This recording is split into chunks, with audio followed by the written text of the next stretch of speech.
ये थोड़ा easy part है, बुक में थोड़ा लेंथी लगेगा आपको, पर ये सबसे इजी है। इसमें आप जर्नल खुद से भी पॉइंट्स बना सकते हो, ठीक है। इसी में ही हम मार्किंग कर लेंगे, फिर आप इसी से कर लेना। हाँ जी, methods of industry and competitive analysis. तो हमारे पास हमने करना क्या है इसमें, हमने देखना है इंडस्ट्री का एनालिसिस एज अ होल, एक बिजनेस का नहीं, पूरी की पूरी इंडस्ट्री का। जैसे कि इंडस्ट्री एग्जांपल क्या हो सकती है, जैसे ऑटोमोबाइल इंडस्ट्री होगी, या फिर टेलीकॉम हो गया, और फिल्म इंडस्ट्री, टेक्सटाइल इंडस्ट्री। तो एज अ होल अगर मैंने सपोज कपड़े का बिजनेस शुरू करना चाहती हूँ, मैं एप्पल मैन्युफैक्चरिंग करना चाहती हूँ, तो मैं किस इंडस्ट्री का एनालिसिस करूंगी, तो टेक्सटाइल इंडस्ट्री का, तो उसको हम बोलेंगे इंडस्ट्री एनालिसिस। अब यहाँ पे हम देखेंगे हमने कौन कौन से पॉइंट्स स्टडी करने हैं। जब भी कोई बिजनेस स्टार्ट करना है तो सबसे पहले क्या क्या चीजें बेसिक हमने अंडरस्टैंड करनी है। क्लियर? हाँ जी, आ जाओ। सबसे पहले है, जो रीड करेगा आ जाओ आगे, dominant economic features of the industry.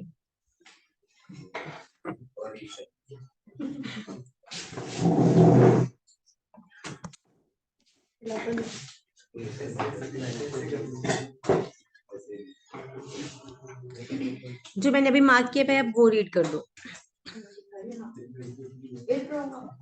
ये एनालिसिस हम करते हैं। आप ना आगे आ जाओ, एक जना आप में से, शिवम आप आ जाओ आगे। हाँ जी, मुस्कान start. It provides a way of thinking strategically about any industry's overall situation and drawing conclusions about whether the industry represents an attractive investment for organizational funds. हाँ जी, तो ये हम करते क्यों एनालिसिस, हमने ये देखना है कि अगर मैं टेक्सटाइल मैन्युफैक्चरिंग में जाना चाहती हूँ, ठीक है, तो is it a attractive source for me. ठीक है, अब हम देखेंगे इसमें, हमने देखना है। अब पढ़ने से पहले आप मुझे खुद बताओ, आप हम टेक्सटाइल मैन्युफैक्चरर बनना चाहते हैं तो हम क्या क्या देखेंगे उसमें। जनरल बाकी इंडस्ट्री रेट क्या है of return, rate of return, margin कैसे, कंपटीशन, कॉम्पिटिशन, टेक्सटाइल सप्लायर्स में रॉ मटेरियल, सप्लायर्स कितने कितने अवेलेबल हैं, कितने एक्सप्लोरेटेबल मार्केट। एक्सप्लॉइटेबल मींस कहाँ पे कंज्यूमर बेस, कहाँ पे। untapped, मतलब वो जैसे कोई पूरी मार्केट है जिसको अच्छा, वो आप अनटैप्ड की बात करो, ठीक है, मुझे लगा एक्सप्लॉइटेशन। हाँ जी। कस्टमर, हाँ जी। टेक्सटाइल में तो कस्टमर प्रेफरेंस बहुत वॉलेटाइल होती है, तो कस्टमर चेंजेस कितनी है, प्रेफरेंसेस कितनी होंगी, रूम फॉर प्रोडक्ट चाहिए भी या नहीं चाहिए, प्रोडक्ट चाहिए भी या नहीं चाहिए। ठीक है, अब स्टार्ट देखिए, आपके वाले पॉइंट्स ही हैं इसमें, कोई ज्यादा दिमाग नहीं लगाना। तो dominant economic features, dominant features क्या क्या है जो हम सबसे पहले देखेंगे। हाँ जी, रीड करो। industry differ significantly in their basic character and structure. Industry and competitive analysis begin with an overview of the industry's dominant economic features. Industry is a group of firms whose products have some or similar attributes such that they compete for the same buyer. हाँ जी, clear है। पहले तो industry की definition clear है, it is a group of firms. कौन से group, जिनका क्या है, सिमिलर कस्टमर है और जिनके प्रोडक्ट्स क्या है, सिमिलर है आपस में, उस उनको हम बोलेंगे इंडस्ट्री। हाँ जी, अब देखो क्या क्या फैक्टर्स है, factors to be considered. First is size and nature of the market. इसका मीनिंग क्या हुआ, कितनी बड़ी मार्केट है, मतलब नंबर ऑफ कंपेटिटर्स कितने हैं इसमें। फिर second point is scope of competitive rivalry, किस लेवल पे जो मेरे कॉम्पिटिटर्स हैं उनका, और जो स्केल ऑफ ऑपरेशन है वो किस लेवल पे है, लोकल लेवल पे है, अगर मैं लुधियाना की बात करूँ, क्या लुधियाना लेवल पे है, या फिर पंजाब लेवल पे है, या फिर इंडिया लेवल पे है, वो चीजें। थर्ड पॉइंट देखो, अभी खुद बताओ मुझे देख के ये वाला, market growth rate and position. ये हमने किस में पढ़ा था, प्रोडक्ट लाइफ साइकिल में, यही पढ़ा है ना सेम। तो इसमें हमने क्या देखा, अर्ली डेवलपमेंट है या rapid growth, take off, early maturity, saturation, कौन सी स्टेज पे हमारा बिजनेस है, इसको आप, इसमें आप पीएलसी भी मेंशन कर सकते हो। ठीक है, उसके बाद है number of rivals and their market share. जब हमने देखा था मारुति का कितना शेयर है, हिंडाई का कितना शेयर है, अगर हम ऑटोमोबाइल इंडस्ट्री में जाते हैं। उसके नेक्स्ट क्या है, नंबर ऑफ बायर्स कितने हैं, जिसको मैंने कस्टमर बेस, इसको हम बोलेंगे कस्टमर बेस कितना है, लिख सकते हो आप, कस्टमर बेस कितना है।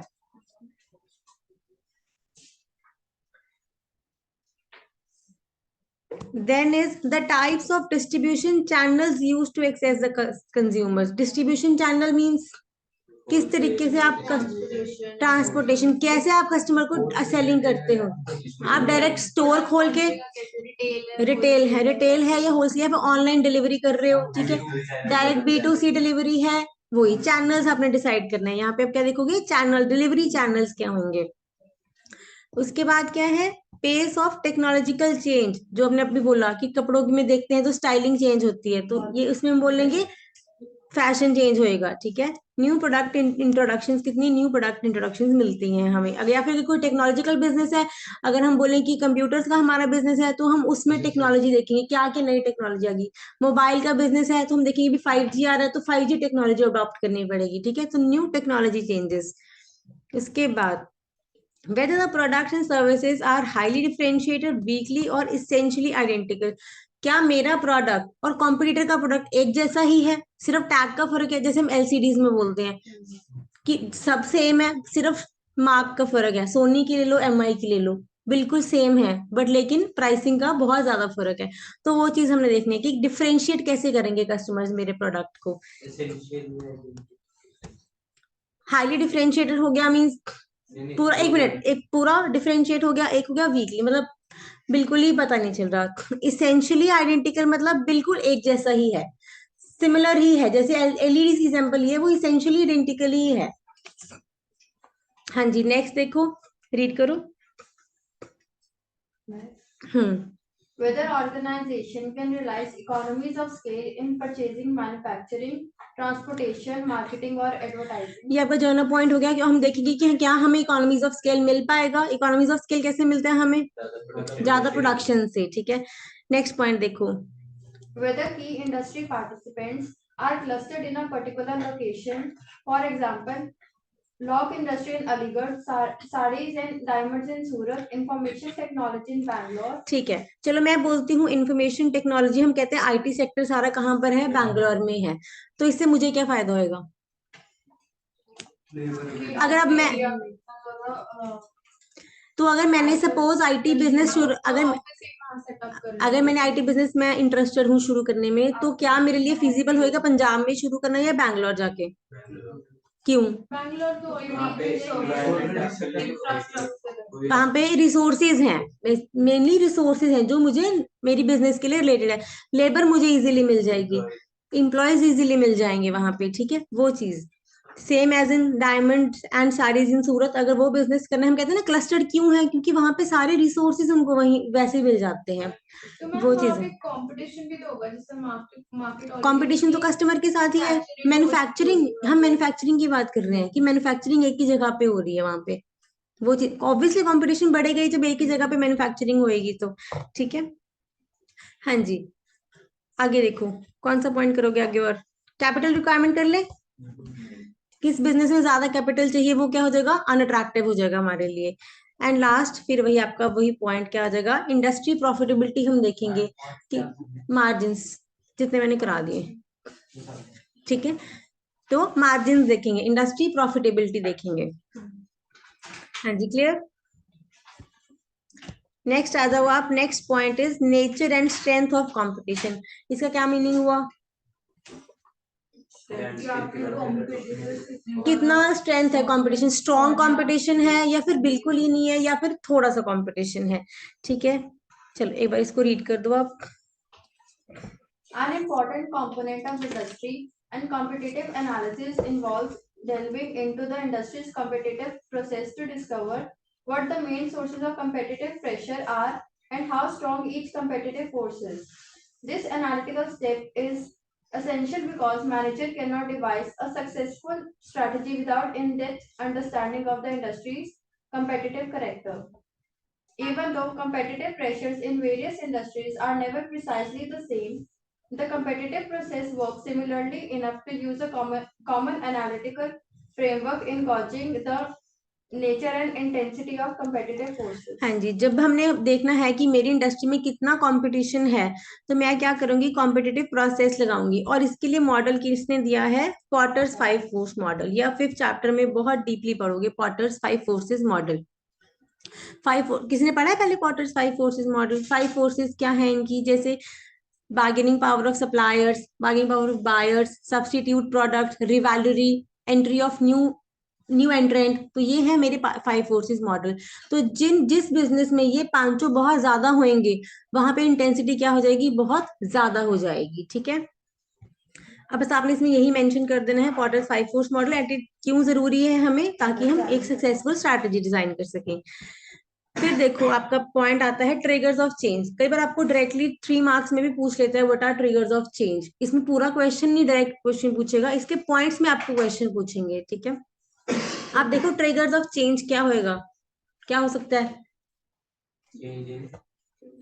कोई गवर्नमेंट पॉलिसी आ गई है, कोई गवर्नमेंट पॉलिसी आ गई, ठीक है, टेक्नोलॉजिकल अपडेट्स आ गई, चेंजिंग टेस्ट आ गई, हाँ कस्टमर प्रेफरेंसेस चेंज, बेस ये चेंज हो जाएगा। ठीक है, हाँ जी, आप ऊपर वाला पैरा कैट कर सकते हो। यहाँ से हम स्टार्ट करेंगे ड्राइविंग फोर्सेस, इनको हम बोलते हैं ट्रिगर्स ऑफ चेंज को हम बोलते हैं ड्राइविंग फोर्सेस। हाँ जी, रीड करो एक बारी। Driving forces. While it is important to judge what growth rate an industry is in, there's more analytical value in identifying the specific factors causing fundamental industry and competitive adjustments. Industry and competitive conditions change because forces are in motion that create incentives or pressures for changes.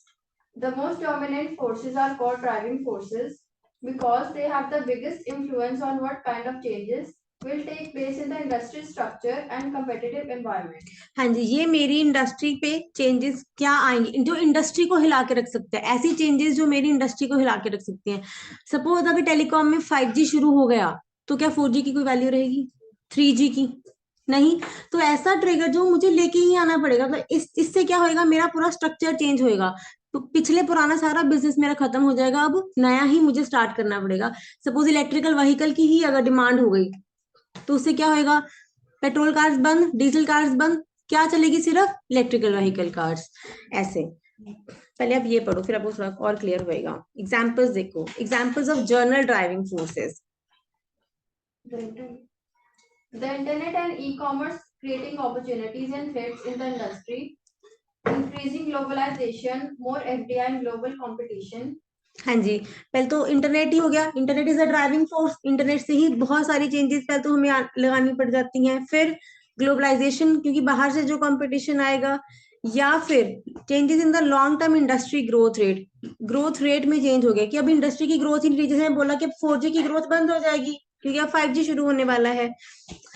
फिर वही points आ जाएंगे आपके पास, product की innovation हो गई, जैसे हमने बोला स्टाइलिंग, ठीक है, market innovations. Market innovation means marketing करने के तरीके बदल जाएंगे। पहले मार्केटिंग कैसे होती थी, सेल्स में, अब कैसे होती है, ऑनलाइन ऐड होती है। अब ये हम तो नहीं बोलते पोस्टर चिपका के आओ, ज्यादातर वो तो नहीं रहता, अब कैसी रहती है, ऑनलाइन एडवर्टीजमेंट रहती है। फिर एंट्री और exit of major firms, entry and exit अगर हो जाती है हमारे में, ठीक है। और उसके बाद टेक्निकल नो हाउ, वही ग्लोबल ट्रेंड्स अगर चेंज होते हैं इकोनॉमीज में, या फिर changes in cost and efficiency. मान के हम पैंडेमिक जैसे किसी चीज को एक डोमिनेंट फैक्टर मानेंगे, पैंडेमिक तो सब इंडस्ट्रीज पे ही आ जाएगा। हाँ, आप लिख सकते हो कि अगर पैंडेमिक आता है तो वो भी तो एक ड्राइविंग फोर्स ही हो गई हमारे लिए, हमारे बिजनेस स्ट्रक्चर को चेंज कर सकता है वो भी। क्या वो डोमिनेंट फैक्टर होगा? डोमिनेंट नहीं बोल सकते उसको, वो चीज तो जैसे एक बार आएगी ना, ये तो जनरल चीज होगी कि जो कंटिन्यूअस है और चलते नहीं। चलो अब देखो, तो ड्राइविंग फोर्सेस हम क्यों देखते हैं, पहले तो 2 स्टेप्स में देखेंगे, identifying what the driving forces are, क्या क्या फोर्सेस हैं, और उसके बाद इसका इम्पैक्ट क्या होएगा। ठीक है, 2 चीजें देखनी है, क्या क्या फोर्सेस हैं, और सेकंड आप क्या लिखोगे, इनका इम्पैक्ट कितना होगा। इसका आप एग्जाम्पल नोट कर लो, 5G या फिर इलेक्ट्रिकल व्हीकल।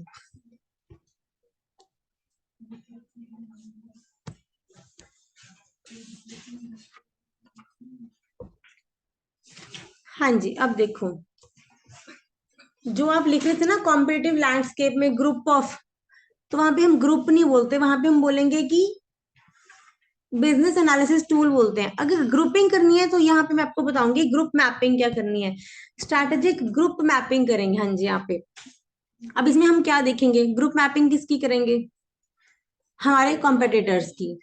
फॉर एग्जाम्पल आप ऑटोमोबाइल इंडस्ट्री लगा लो, ठीक है, ऑटोमोबाइल इंडस्ट्री को दिमाग में रख के चलो कि कैसे हमने उसको मैपिंग करनी है। पहले थोड़ा सा रीड करते हैं। देखो स्ट्रैटेजिक ग्रुप, देखो पहले होता क्या है। A strategic group consists of those rival firms which have similar competitive approaches and positions in the market. हाँ जी, पहले इतना क्लियर हुआ। स्ट्रैटेजिक ग्रुप किसको बोलेंगे? जो राइवल्स, जिनकी सिमिलर कॉम्पिटिटिव अप्रोच है और पोजीशंस है इन द मार्केट। हमारी जो अप्रोच है, मतलब प्रोडक्ट सेलिंग अप्रोच है, या फिर हमारी मैन्युफैक्चरिंग अगर सिमिलर है, वो क्या हो जाएंगे? आपस में राइवल्स हो जाएंगे।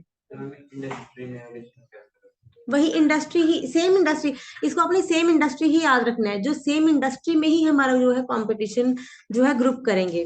अब देखो पहले करना क्या है इसमें, यहाँ से स्टार्ट करो अभी आप। The next step of examining the industry's competitive structure is to study the market positions of rival companies. Identifying the strongest and weakest companies help understand what techniques can be implemented and which ones are to be avoided. हाँ जी, अब हमने यहाँ पे करना क्या है? हमने देखना है स्ट्रॉन्गेस्ट एंड वीकेस्ट कंपनीज देखनी है। यहाँ पे हमने क्या देखनी है? स्ट्रॉन्गेस्ट। अभी आप जितना मैं बता रही हूँ उतना याद रखो, फिर एंड में समझ आ जाएगा। क्या देखना है हमने? स्ट्रॉन्गेस्ट, कि मेरी इंडस्ट्री में स्ट्रॉन्गेस्ट कंपनी कौन है और वीकेस्ट कौन है।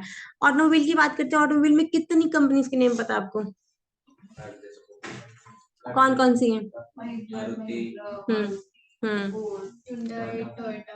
थोड़ा और हटके, और और Audi, Mercedes, Porsche, MG, Lamborghini, हाँ जी, रोल्स रॉयस, ये सारी क्या है? मेरी एक इंडस्ट्री है, ठीक है। अब इसमें से हमने देखना है स्ट्रॉन्गेस्ट प्लेयर क्या है और वीकेस्ट प्लेयर क्या है। सबके अपनी अपनी, देखो इन पहले हम देखेंगे इसको। अच्छा, हमने मेजरमेंट कैसे करना है? मेजरमेंट हमने देखना है कि किसके कितने प्रोडक्ट्स हैं और किसका कितना कस्टमर बेस है। प्रोसीजर देखो कैसे, हमने ग्रुप मैपिंग करनी है, तो ग्रुप मैपिंग में हमने ये चार्ट बनाना है, ठीक है। ऐसा चार्ट होना चाहिए अपने पास। अब देखो इसमें डाल लेंगे क्या क्या, वो इसमें एग्जाम्पल ही लिखी हुई, वैसे जर्नल बताया हुआ है। हाँ जी, इसको रीड करो। सबसे पहले हम क्या देखेंगे? Identify the competitive characteristics. What differentiate firms in the industry? Typical variables are price or quality range, high, medium, low, geographical coverage, local, regional, national, global, degree of vertical integration, none, partial or full. हाँ जी, क्या बोला उसने? सबसे पहले हम क्या क्या variables देखेंगे। देखो वेरिएबल क्या होएगा मेरा? पहले प्राइस रेंज, पहले तो हाई मीडियम लो। जो मेरी कार्स के एग्जाम्पल याद रखना, उनमें प्राइसिंग किसकी ज्यादा है, किसकी मीडियम है, किसकी लो है, ठीक है। फिर geographical coverage means area wise कितना डिस्ट्रीब्यूशन है। फिर वर्टिकल इंटीग्रेशन, वर्टिकल इंटीग्रेशन यही था, सब डिवीजन। बिजनेस उनका कितना एक्सपैंड है, अपना रिलेटेड बिजनेस में कितनी एक्सपेंशन है। सपोज क्या स्पेयर पार्ट्स भी खुद ही बनाते हैं या स्पेयर पार्ट्स इंपोर्ट करते हैं, ठीक है। असेंबलिंग खुद करते हैं या किसी और से कराते हैं, दैट इज वर्टिकल इंटीग्रेशन। अगर तो किसी की ज्यादा वर्टिकल इंटीग्रेशन करी है तो मतलब सारा बिजनेस वो खुद ही संभालते हैं, मतलब स्पेयर पार्ट्स भी खुद बनाते हैं, असेंबली भी खुद ही करते हैं। पर मोस्टली होता क्या है? आउटसोर्सिंग होती है, ठीक है। उसके बाद है आपका product line breadth. Product line breadth means number of products कितने हैं उनके, ठीक है। उसके बाद यूज ऑफ डिस्ट्रीब्यूशन चैनल्स, और उसके बाद degree of services offered. Services clear है आपको? डिस्ट्रीब्यूशन चैनल भी क्लियर है कैसे कैसे है? चलो अभी और समझ आएगा। अब हमने ये सारे वेरिएबल्स लिख लिए। सारे वेरिएबल्स हमने कहाँ पे प्लॉट करने हैं? इस मैप पे। अब देखो उसी एग्जाम्पल पे चलो, अब मैं यहाँ पे आ जाओ। अब इस साइड देखो क्या जा रहा है? प्राइस, और इस साइड क्या जा रही है? मेरी रेंज ऑफ प्रोडक्ट्स। अब देखो इन्होंने क्या बोला हुआ है? फेरारी, पोर्श, इनकी क्या है? प्राइसिंग हाई है पर रेंज ऑफ प्रोडक्ट्स क्या है? कम है। तो मेरे मैप पे ये यहाँ पे आ गई। अब मुझे और कुछ नहीं स्टडी करना, मुझे बस इसी से पता चल गया कि इनकी मार्केट में क्या पोजीशन है, ठीक है। कि नंबर ऑफ प्रोडक्ट से कम है इनके पास, पर इनकी प्राइसिंग क्या है? बहुत ज्यादा है। से अगर वही हम मारुति सुजुकी कंपेयर करें तो प्राइसिंग बहुत लो है और नंबर ऑफ प्रोडक्ट्स क्या है, बहुत ज्यादा आ गया। ठीक है, इसको हम बोलते हैं ग्रुप मैपिंग। क्लियर? यही हो गया ना फिर, जैसे ये सारे ग्रुप्स क्रिएट करने हैं ये आपने। सारे एक इंडस्ट्री के पार्ट हैं, हम्म, पर ये सारे अलग अलग कैटेगरीज में। हाँ, मतलब किस किस नीश पे काम करते हैं या फिर उनकी स्ट्रैटेजी क्या है। प्रोडक्ट्स उनके कम है, प्राइसिंग बहुत ज्यादा है। इनकी क्या है, मारुति की प्रोडक्ट्स बहुत ज्यादा है पर प्राइसिंग बहुत कम है। इस ये पता चल जाएगा हमें, मतलब हमारी ही इंडस्ट्री में प्लेयर कैसे कैसे कम्पीट कर रहे हैं। अगर आप बनाना चाहते हो बना सकते हो आप, नोटबुक चाहे बुक की साइड पे बना लो चाहे। ये जो बना हुआ है इसमें नाम दे देते हैं। इसमें लिख लो, पर इसमें फिर ये रेफरेंस नहीं आएगा इसमें। हाँ वो अलग है, उसमें नहीं बन पाएगा ये। आपकी मर्जी, आप नहीं बनाना चाहते तो आप छोड़ भी सकते हो। ऐसा करना, एक एक नाम लिख लेना। टॉप पे प्राइस पे आरी लिख लो, फिर एंड पे मारुति लिख लो, इससे आपको क्लियर हो जाएगा।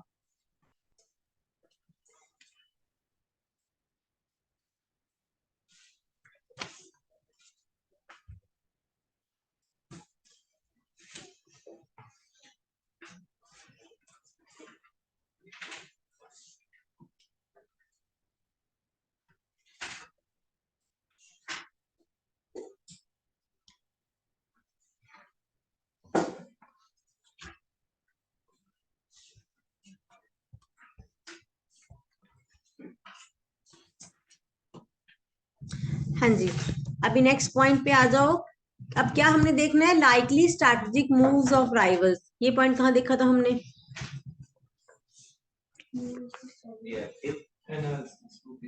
किसमें?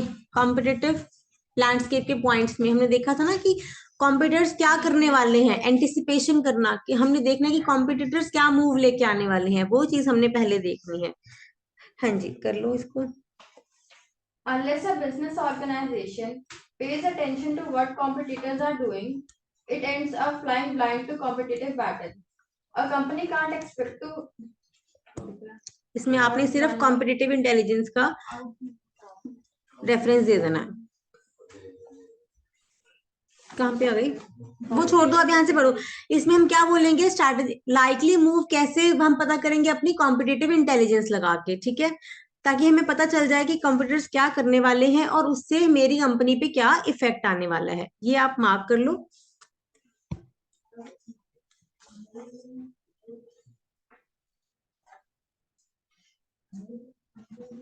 ठीक है, अब नेक्स्ट देखो, की फैक्टर्स फॉर कॉम्पिटिटिव सक्सेस। पहले तो KSF, इसकी फुल फॉर्म याद कर लो, बहुत चलेगा ये। की सक्सेस फैक्टर्स, किसी भी बिजनेस के लिए की सक्सेस फैक्टर्स क्या है? सक्सेस फैक्टर्स क्या है? वो तो उस business के ऊपर हाँ, वो उस बिजनेस के ऊपर डिपेंड करेगा। बताओ कैसा? कोई जैसे उसकी मेन स्ट्रैटेजी क्या है कि उसकी या तो क्वालिटी बहुत ज्यादा है उसके जैसे प्रोडक्ट टाटा ने की। अपने कस्टमर वैल्यू ज्यादा मतलब उनकी स्ट्रेंथ पे की और क्या ट्रेंड, सपोज अगर ऑटोमोबाइल में लगाते हैं तो ऑटोमोबाइल में क्या होनी चाहिए success factors? Comfort, comfort product और प्रोडक्ट माइलेज। माइलेज हो सकता है, हाँ। इंटीरियर सक्सेस फैक्टर्स है, ठीक। अब मारुति का इंटीरियर तो अच्छा है ही नहीं, फिर कैसे चल रहा हो? कस्टमर वैल्यू, प्रोडक्ट वैल्यू करनी चाहिए जो प्रोडक्ट ले रहे हैं उसकी वर्थ होनी चाहिए, ठीक है। और प्रोडक्ट ड्यूरेबल होना चाहिए हमारा, सेफ्टी होनी चाहिए। ठीक है, ये नहीं होना चाहिए गाड़ी मैं लेके चला अभी खरीदी है साथ में ब्लास्ट, तो ड्यूरेबिलिटी होनी चाहिए उसकी। ठीक है, हाँ जी, आ जाओ अब KSS। An industry's key success factors are those things that most affect industry members' ability to prosper in the marketplace. The particular strategy elements, product attributes, resources, competencies, competitive capabilities, and business outcomes that spell the difference between profit and loss, and ultimately between competitive success or failure. KSFs, by their very nature, are so important that all the firms in the industry must pay close attention to them. They are the prerequisites for industry success, or to put it another way, KSFs are the rules that shape whether a company will be financially or competitively successful. कोई भी अगर आप business को successful बनाना चाहते हो तो आपके पास ये चीज तो होनी ही चाहिए, जो ये 3 एक्सपर्टीज है वो आपके पास होनी ही चाहिए, तभी आपका बिजनेस जो है चलेगा। ठीक है, this are the key success factors. ठीक है, अगर आपको मैं बोलूं, आपको मैंने बुक दे दी, क्या आप सारी बुक स्टार्टिंग से लेकर एंड तक पढ़ते हो, या फिर पहले आप कुछ मेन मेन इंपॉर्टेंट लेते हो, या फिर टॉपिक वाइज रीड करते हो? टॉपिक वाइज रीड करते हो। ठीक है, पहले आप देखते हो की फैक्ट, की इंपॉर्टेंट की जो पॉइंट्स है वो निकाल लेते हो, कि पहले हम ये कर लेते हैं, जो इंपॉर्टेंट चीजें पहले हम उस पर ध्यान देते हैं, बाकी बाद में कर लेंगे। तो सेम इन बिजनेस, पहले हमने की पॉइंट्स पे ध्यान देना है, बाकी तो चलेंगे ही साथ साथ में। ठीक है, यहाँ पे पहले आप एग्जाम्पल देखो, रीड करो। In apparel manufacturing, apparel manufacturing में क्या होगा? Key S F, quality consumer taste and preferences, नहीं, के एस एफ उनका क्या होएगा? कंपनी का ना, कंपनी का। प्राइस, कंपनी के पास क्या होना चाहिए कि कंज्यूमर को वो मैच कर पाए? अच्छे डिजाइन होने चाहिए। कि उनकी टेस्ट एंड प्रेफरेंस के अकॉर्डिंग डिजाइन। हाँ, उनके अकॉर्डिंग होने, ट्रेंड के अकॉर्डिंग उनको चेंज करने पड़ेंगे। ठीक है, उनके पास अच्छे क्वालिटी होनी चाहिए, अच्छे डिजाइन होने चाहिए। तो क्या बोला उसने? Appealing designs. ठीक है, और कलर, ऐसे कलर कॉम्बिनेशन जिससे क्या होए, बायर का इंटरेस्ट क्रिएट होए। और सबसे बड़ी बात, लो कॉस्ट मैन्युफैक्चरिंग एफिशिएंसी। कपड़ा ऐसी चीज है जो लोग महंगा कपड़ा कभी नहीं, मोस्ट 80% और लोग ये नहीं है कि कपड़ा बहुत ज्यादा महंगा खरीदेंगे। ठीक है, लोग क्या करेंगे, या तो सेल में जाके खरीद लेंगे हम। ठीक है, पर ये नहीं है कि हम 5,000 रुपए एक शर्ट पे नॉर्मली हम खर्च कर देंगे। ठीक है, इंडिया में स्पेसिफिकली। तो लो कॉस्ट मैन्युफैक्चरिंग एफिशिएंसी आपके पास आनी चाहिए। हाँ जी, अब ये देखो, अब ये पॉइंट्स देखो, की फैक्टर्स हमने देखने कैसे हैं। सबसे पहले, On what basis do consumers choose between the competing brands of sellers? What product attributes are crucial to sales? हाँ जी, मुझे देखना है कि मेरा ब्रांड या दूसरा ब्रांड, उनमें आप कस्टमर्स कैसे compete कर रहे हैं। ठीक है, what product attributes are crucial to sell. क्या ऐसा मेरे प्रोडक्ट में होना चाहिए जो मेरी सेल बढ़ जाए? जैसे सपोज क्वालिटी होगी, या फिर डिजाइन। जिस हम 2 स्टोर्स की एग्जांपल ले लो, चलो बताओ मुझे। एक हो गया गुच्ची हो गया एक, और एक नॉर्मल ज़ारा। क्या ले लिया? H&M। ठीक है, फिर दोनों से कंपेयर कर लो, H&M और वेस्ट साइड को कर लें। H&M भी जनरली है, जैसे अदरवाइज तो वैल्यू क्लोथिंग होती है, मान लो गुच्ची टाइप हो गया, वो हाँ, थोड़ा हाई लेवल। वो हाई लेवल हो गया, और दूसरा ले लो, फिर H&M ले लें। चल ठीक है, अब कस्टमर पर इसमें वो नहीं बनेगा ना कोई, वो थोड़ा गुची हर उसमें नहीं जाएगा। कैसे मतलब? Versa. कोई भी ज़ारा और रिलायंस, रिलायंस तो टेक्नोलॉजी ट्रेंड्स में। ठीक है, चलो चलो ये देख लो। ठीक है, तो कस्टमर्स कैसे चूज करते हैं कि मैंने यहाँ ज़ारा जाना है या फिर रिलायंस ट्रेंड्स जाना है? बर्थडे अगर तो ज़ारा जाएंगे। अदरवाइज नॉर्मल शॉपिंग करनी है तो ट्रेंड्स चले जाओ। ठीक है, सेकंड पॉइंट देखो, What resources and competitive capabilities does the seller need to have to be competitively successful? Better human capital, quality of product or quantity अब of यहाँ पे product? हमने बोलना है कि मेरे पास कैपेबिलिटीज कौन कौन सी होनी चाहिए। ठीक है, ह्यूमन कैपिटल अच्छी चाहिए, या फिर क्वालिटी ऑफ द प्रोडक्ट अच्छी चाहिए मुझे। और उसके बाद थर्ड पॉइंट हो जाएगा, इन्हीं कैपेबिलिटीज को सस्टेनेबल हमने कैसे बनाना है। ठीक है, फर्स्ट मैंने देख लिया कि कस्टमर कैसे चूज करते हैं। सपोज कस्टमर्स को मेरी क्वालिटी बहुत पसंद आती है, ठीक है, तो कस्टमर्स मेरे ब्रांड को खरीदते हैं। अब मैंने देख लिया कि उस क्वालिटी को बनाने के लिए मेरे पास रिसोर्सेज क्या क्या हैं। ठीक है, अब उन्हीं रिसोर्सेज को मैंने क्या बनाना है, सस्टेनेबल बनाना है। हाँ जी, क्लियर? चलो, ये नहीं करना, यहां से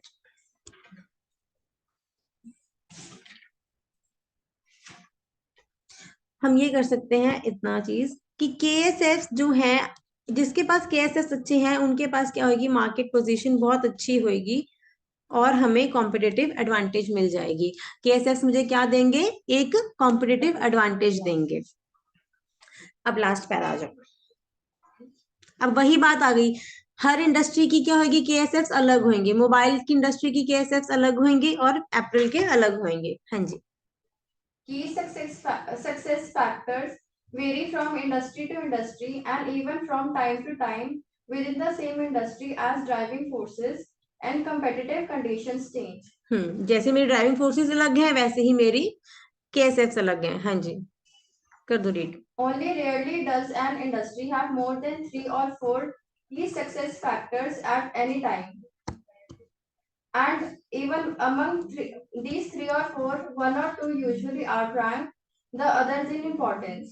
Managers therefore have to resist the temptation to include factors that have only minor importance on their list of key success factors. हाँ जी, क्या कह रहा है इसमें? ने बोला कि फैक्टर्स, जैसे हमने बोला कि बहुत कुछ है, पूरी बुक है पढ़ने के लिए, पर हम क्या पहले फोकस करेंगे मेन पॉइंट्स पे। तो मैनेजर्स को ये नहीं है कि सारे फैक्टर्स ही स्टडी करते, उनको रेजिस्टेंस करनी पड़ेगी कि नहीं, कि पहले मुझे इन 3 चीजों पे ध्यान रख देना है, क्वालिटी पे, डिजाइन्स पे और कॉस्ट पे ध्यान देना है। बाकी चीजों पे हम बाद में ध्यान देंगे, पहले हम इन 3 चीजों पे फोकस करेंगे। हाँ जी, नेक्स्ट, द पर्पस क्या है of identifying KSS is to make judgment about what things are more important। ठीक है, important कौन सी चीजें हैं to competitive success and what things are less important। KSS study करने का पर्पस क्या है? हाँ जी, चलो कर दो, कंप्लीट कर दो। To compile a list of every factor that matters even a little bit defeats the purpose of concentrating management attention on the factors truly critical to long-term competitive success। ठीक है, एक बार सारे फैक्टर्स आप लिख लो, but लेकिन हमने पहले most important factors पे ध्यान देना है। हाँ जी, देखो सबसे पहला पॉइंट हमने क्या करा,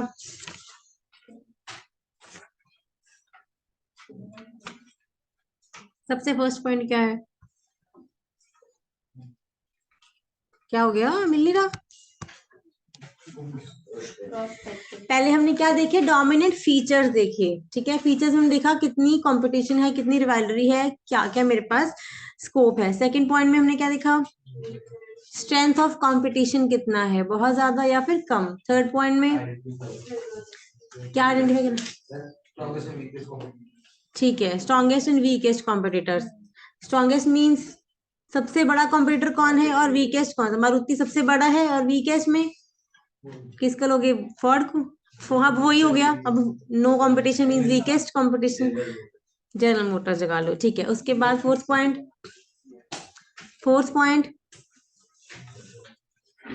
ग्रुप मैपिंग, ड्राइविंग फोर्सेस, फिर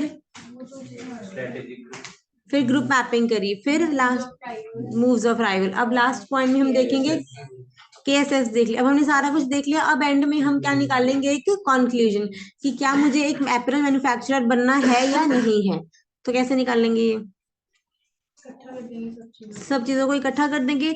यहाँ पे हमने क्या देखनी है, draw conclusion about the relative attractiveness और unattractiveness of the industry, both near term में भी और लॉन्ग टर्म में भी। नियर टर्म में प्रॉफिट्स देगी या लॉन्ग टर्म भी चलेगी, उन चीजों पे हमने चेक करनी है। हाँ जी, ये पॉइंट्स कुछ फिर से और आ गए, चलो देख लो इनको भी। क्या क्या देखेंगे, वही पॉइंट्स फिर से आ जाएंगे। देखो पहले तो वही इंडस्ट्री का ग्रोथ पोटेंशियल, फ्यूचर में वायबल है या नहीं है वो चीज। सेकंड पॉइंट में whether competitive forces become stronger और वीकर, जो मेरी फोर्सेस हैं वो बाद कल को स्ट्रॉन्ग होने वाली हैं या वीक हो जाएंगी। ठीक है, कॉम्पिटिटिव फोर्सेस मीन्स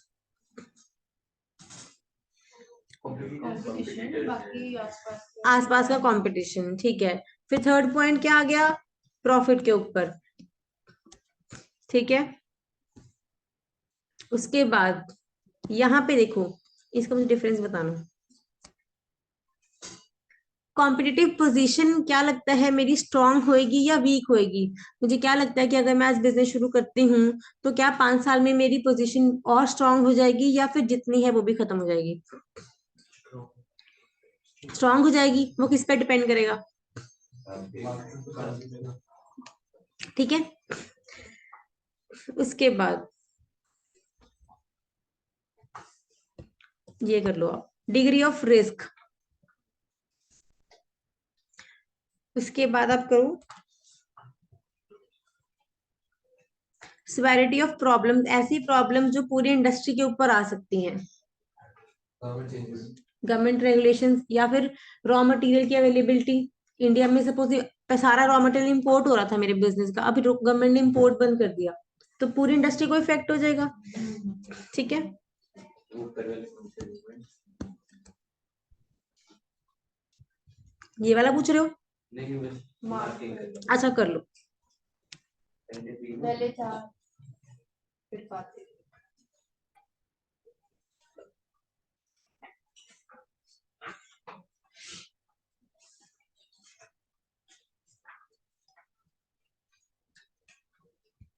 चलो, अब एक बहुत अच्छा कंक्लूजन निकलने वाला है,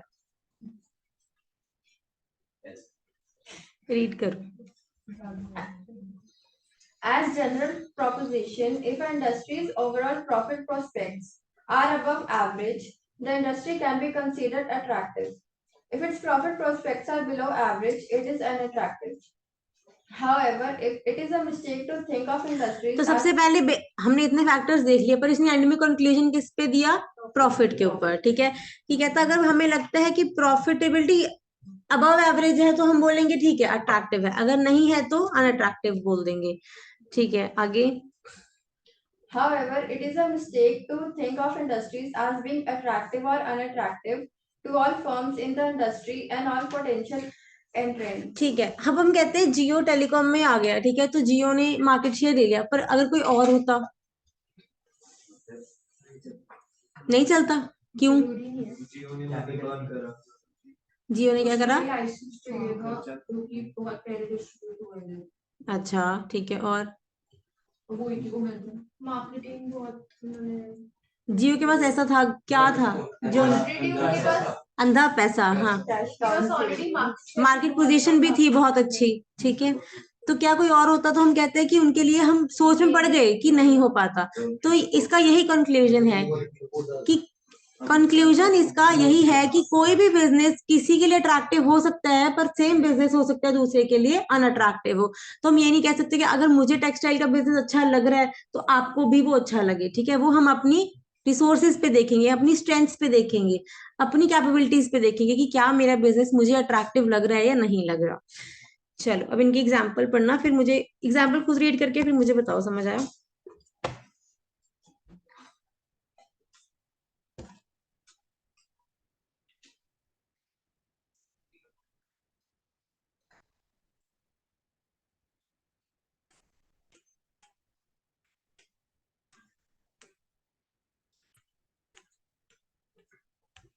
किसको समझ आ गया?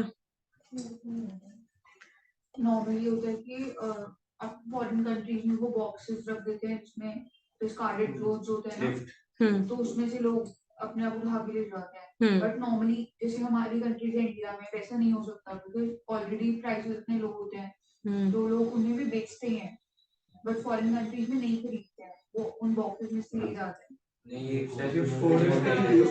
जैसे ऑलरेडी मार्जिन जैसे है कि मतलब वो प्रॉफिट ऑलरेडी कमा चुके हैं, उसके बाद अगर कोई सेल वगैरह पे कम कॉस्ट पे बेच रहे हैं, ब्रांड वैल्यू सरप्लस ही है। मतलब उनके लिए हमारे देश में सेम कपड़े बेचने इतनी इजी है, पर हम अपने देश में बना के नहीं बेच सकते। वो डिस्कार्डेड कपड़े हमारे लोग खरीद लेते हैं, पर हमारे फ्रेश कपड़े हम नहीं बेच पाते। ये है टेक्निक। तो उनके लिए हमारा बिजनेस अट्रैक्टिव हो गया क्लॉथ सेलिंग का, पर वही लोकल सेलर के लिए क्या हो गया, ये अनअट्रैक्टिव हो गया, कि उसको लगता है मेरे कपड़े ही नहीं बिक रहे, वो चीज हो गई।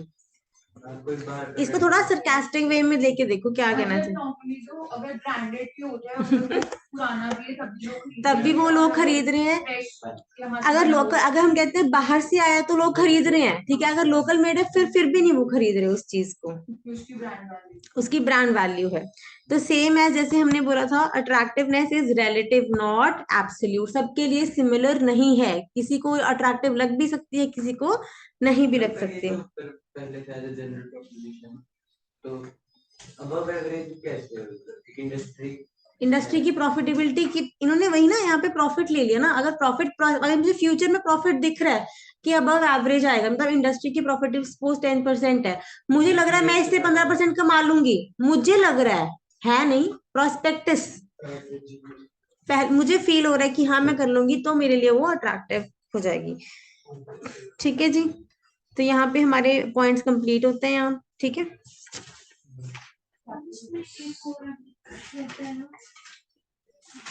पोर्टफोलियो बना देते हैं।